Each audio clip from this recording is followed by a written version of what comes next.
You are listening to IPIB's interview. So, Per, the next question is that, so what is the most popular tool for professional reputation or personal branding in Europe? And per you say that a professional reputation tool is okay, or anything else would you recommend to people who intend to build their professional reputation or personal brand in Europe? So could you describe your opinion? Yeah, I mean, in Europe, we still have the reach 360 degrees. As you know, Okay. it's a computer-based test, Okay. how you are perceived. But it's very popular, especially among leaders. And you can do it for free, or you can pay for it. But it's still the computer-based test. Yeah. And of course, I would recommend, when you talk about your professional reputation, not to make it as a test, but to make it in a handicraft process, so you can really have it analyzed. Okay. And in Europe, you also have different value tests, and what is really growing here is the reputation management online. Okay. Online. Yeah, especially the LinkedIn is growing very much as a powerful tool for both your reputation and your brand. And I think LinkedIn will be the most powerful tool you can use if you do it in the right way. In the right way. Yeah. Okay, so that's cool. So how about Twitter or how about Facebook? Would you recommend them to develop or to build a personal brand? Well, Twitter, yes. I'm a bit scared about Facebook. It's people put out too much stuff there that shouldn't be there. Yeah, that's right. I mean, you can look at Facebook as something where you discuss personal matters, but you still leave tracks. You will still leave photos, and if I Google on a person and something comes up on Facebook, you should be very careful there, I think. Okay. I mean, it's a personal thing, Facebook, and yeah, that's right. So I'm on Facebook, but I try to keep a very professional profile even there. Okay. But Twitter that's my university. I follow a lot of interesting people on Twitter, and I learn a lot from them. And I try to build my reputation even on Twitter, but my main point it's LinkedIn for me. I love LinkedIn. Agree. I think in my opinion, I think LinkedIn is a wonderful tool because that is a business oriented, and that is a very professional oriented platform. So that people, they do have that kind of the objective in common. When they look in LinkedIn, they should be professional. So it's very easy for you to hang out with or mingle with the like-minded people on LinkedIn. Yeah. It's very easy for you. So just like because I know, just like take us for example, I know you because I know Barry. Yeah. And you are his LinkedIn friends, and we have the like-minded people. We focus on the professional reputation or personal branding. That's why we connect together. Yeah, and I actually get 70% of my assignments and jobs from LinkedIn, from contacts there. It's for me and my business, it's has been really great being on LinkedIn. I'm trying to do it in some different way to promote my reputation on LinkedIn. Yeah, that's right. There was some really interesting research from Stanford University and Harvard Business School, where they looked at what makes a employer choose a certain person or a customer choose a certain person. And it was really interesting because this research showed that potential is more important than experience. Okay, I have saw that report as well. Yeah, and as I said, the next big thing you want to do is more important than all the big things in the past, however big they were. And this is really interesting because people are really promoting just their experience and their history instead of promoting what they want to do in the future. Yeah. And this could create a really different and effective way of promoting yourself, because if you combine your next big thing, what you want to accomplish for your customers, your clients, or your employer the next year, and combine that with your greatest asset, your professional reputation, get the almost magic tool. And I recommend everyone to put that in the summary of the LinkedIn profile, as I have done, because that combination is as I said, almost magical, and that's why we have created a new tool instead of a CV or a cover letter that we call reputation resume. And when you use that as a presentation on paper, it's that combination between your next big thing, your professional reputation, a summary of that, and then just a link to your LinkedIn profile. So there you will get 100% of your important competence. And this document has worked really, really well. And I use the summary for LinkedIn to even put it there. Okay, that's cool. So that people can use the professional reputation to assess their strengths, and then they can use that kind of the result to fill in the LinkedIn summary, and that can help people to understand what they want to do, or what they can solve their pains for their employer. Which is potential. And then based on the research, that employer sometimes they will focus on more about what you can do for them instead of your past experience. Oh yes, definitely. Because if I want to hire someone, I'm not that concerned about what they did 3 or 5 years ago. I'm really interested. What can they do for me in the next year or 2 years? But people tend to forget that, so they just promote their experience and their past history. So this is a great opportunity for everyone to just switch mindset from history to future. That's right. And combine that with your reputation. That combination has created so many interesting things. We have got very many who got new jobs that way.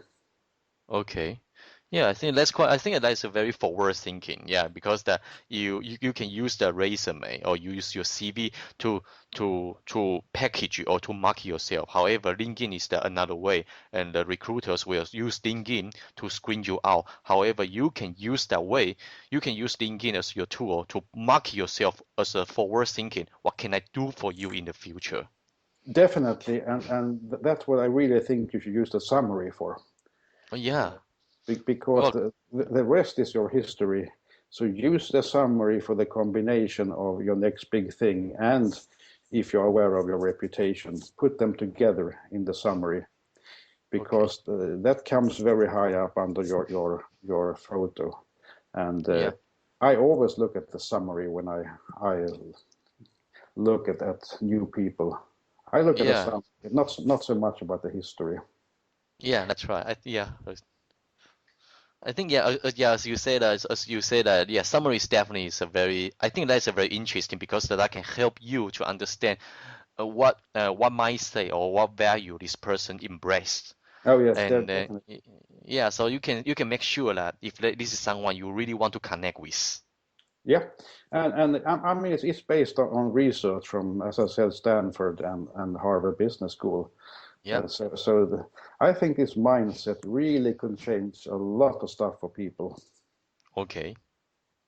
That's cool. So the most popular tools that you would say is a lot of the online research tool in Europe, and then you also will recommend people to use LinkedIn, especially they got to fill in their summary, because it's very important, and you got to think forward and then tell the employer what you can do to do for them, solve their pain, especially in Europe or globally, right? And what I also recommend for you as a consultant or entrepreneur is to use the update for microblogging. I've been using that for some time. I mean, I have my blog where I write some news, but I think to me it's been more effective to put in some small blogs, 5 or 6 lines, and use the update for that, because I get a lot of interest that way. Put out some news, not too much. I mean, once a day or something, just to show your activity, because that activity also comes very high on LinkedIn. Okay. Yeah. So you will encourage people to share the update on LinkedIn. Yeah, definitely. It's a very effective way of promoting your reputation or building your brand. Okay. Because it shows what you're up to. It shows what you want to accomplish. You can add value by distributing some interesting news on the update. Okay. Good. Great. So Per, the last question is that, so what is the possible trend on professional reputation or personal branding you have noticed recently? Well, some ways I think that, I put down some stuff here, but some ways I think that personal branding has peaked in Europe, and we don't have that much interest as we used to have. And I think that is because there were a lot of seminars about it, but no tools. And I think today people are looking for tools. I think they want to have something that's solid and trustworthy. And what I think one really, really great trend right now is something that I call the complete approach, because I saw that U.S. economists stated that 75% of the company's value is tied to its reputation. Exactly. And that's huge. And to me, a company can't have a reputation. It's built by the individuals. It's built by key employees or even all employees. And as global PR agencies stated, they said that the individual reputation will really become a dominant factor, because there are enormous values at stake here. It takes years to build your reputation, but today it can be ruined in days due to social media. And that will also affect the company. Okay. So one really, really great trend right now is to make this complete approach, to combine the company's reputation with the individual reputations to really see how they can work together, because there's so much money at stake here. So I think that's one of the greatest trends right now, to find this combination. It's the same. It's a combination between a company's brand and the individual brands, or the company's reputation and the individual's reputation. So I have got a lot of assignments now to work in that area. Put in experts who knows how they can work with the company reputation, and we focus on the individual reputation and see how this works together. It's really that's cool. Yeah, that's wonderful. So a trend that you have noticed is that the company's brand can be enhanced by individual brand. Definitely. Definitely. Yeah. And right now that they are combining, and then so if the company they want to strengthen their brand, they should put their focus on their individuals. Try to understand, try to encourage their employee to find out their strengths or their personal brand or their professional reputation, and they use that to leverage the company brand. And then also because of the social media is booming, so the individual can use social media to promote themselves, and then use that kind of the influence, try to help people to pull their pride, or pull their reputation, or pull their the affection into the company they are working for. Oh yes, and there's so much money at stake here. So the leaders now understand this, and I saw something on a financial paper the other day that global finance leaders today put reputation before profit in the long-term run. So reputation today is on everyone's lips. And what has happened the last year, which is a great trend now, is that companies and leaders understand that how vital, how crucial the individual reputation is to build the company reputation. And that's of course due to the speed of social media, where it can be destroyed in a matter of a day. That's right. Yeah, that's right. So I think we have finished our all questions. So Per, is there anything you want to share to our audience at the end of our interview? Well, it's been very great talking to you, and I'm always my pleasure as well. proud to spread this message, because as I said, after working with so many people, I see the great value of reputation. To know your reputation, to build your brand, and to use it as an effective tool, because I think we need to use tools today, not just knowing how good things are, but to really work with them in an effective way. Yeah, so that you can use the tool to help you to dig up the someone, how someone perceive you objectively. Oh yes, definitely, absolutely. Okay. Yeah, so today we are very glad to have Per as our interviewee. We are very glad to have you to join us. Thank you very much. Thank you, Hank. It's been a great interview to talk to you. Thank you for joining us, and stay tuned for more interviews with IPIB.